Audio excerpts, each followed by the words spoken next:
All right, today we are diving into a really strange and honestly fascinating idea about the afterlife. It's this thought that suggests the hardest part isn't the act of dying itself, but what happens in those first few moments right after.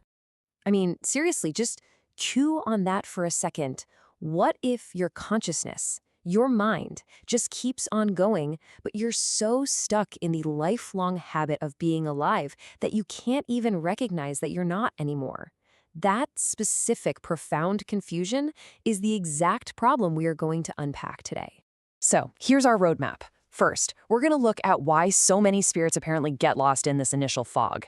Then, we'll get a peek into some pretty surreal conversations with them, and we'll see the shocking moments that finally, break through that wall of denial. And most importantly, we're going to find out how a simple piece of knowledge could be the key to avoiding this whole mess in the first place. Okay, so the central problem, according to this perspective, is that a huge number of souls find themselves in this state of just deep, deep confusion right after death. Maybe they were hardcore materialists, or maybe the idea of an afterlife just never, ever crossed their mind. Whatever the reason, they literally don't have a mental category for what's just happened to them. And get this isn't supposed to be a rare thing. The source material describes this as a maddeningly common problem. Just try to imagine it. You're trying to convince someone they aren't alive when their every thought, their every feeling is screaming that they are. For them, it's a total breakdown of reality as they know it. So, how does this denial actually play out? This is where it gets really strange. The source gives us this fascinating glimpse into the kinds of conversations that are used to help these spirits see the truth. And it's not a quick fix, it's a very careful process of chipping away at a lifetime of assumptions. It all starts with simple logic. You can't just walk up and say, hey, you're dead. It won't compute. So instead, you ask a really basic question, something tied directly to physical existence. A question like, so when was the last time you sat down and actually ate some food? And this, right here, is where the first crack in their reality starts to appear. They search their memory, and they come up with a really shocking answer. They realize it hasn't been hours or even days, but years since they've eaten. Now, a living person would starve in a week, tops, yet they feel totally fine. And the confusion really starts to bubble up. But that denial is powerful. Their go-to defense is to point to the immediate evidence. I'm conscious, I'm thinking, I'm having a conversation with you. To them, this is undeniable proof of life. How could they possibly be dead if they're arguing with you right now? But when that kind of gentle logic just isn't enough, something a lot more direct is needed to break through.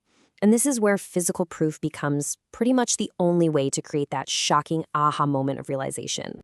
This leads to a pivotal moment, often called the hand test. After a spirit insists I'm alive and kicking, they're challenged to do something really simple. Okay, try putting your hand through your own chest. They go to do it, totally expecting to feel solid flesh, but their hand passes right through their body like it's mist. In that single impossible moment, their entire reality just shatters. And here's another really powerful argument. This one for someone who might have died in a fire. The logic is brutal, but it is crystal clear. You show them the ashes of their home, and you use an analogy they just can't ignore.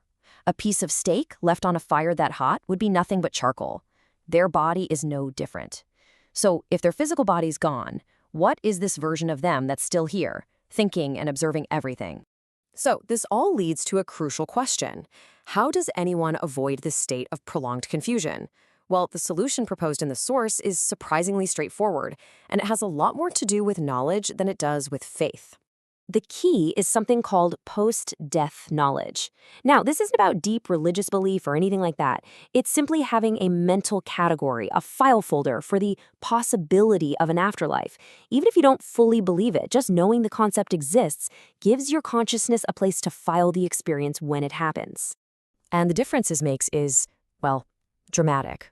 Without any knowledge, a soul can stay stuck in a state of confused denial for years, literally. But with even a basic mental map, that realization can happen in just a matter of days. It acts like a key, unlocking their awareness and allowing for a much, much smoother transition. And you can see the impact of this knowledge visually, right here.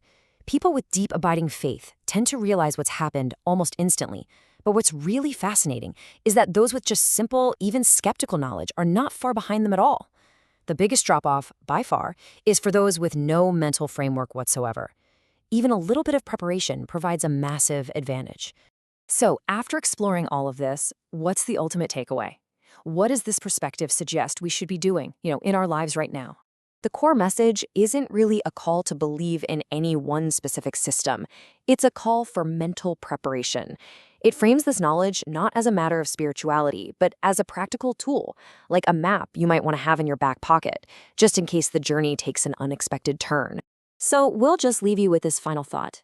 Beyond all the belief or disbelief, the idea here is a simple and pragmatic one. Have you at least created a mental file folder for this possibility? Is your mind prepared for what might come next? Thanks for joining me.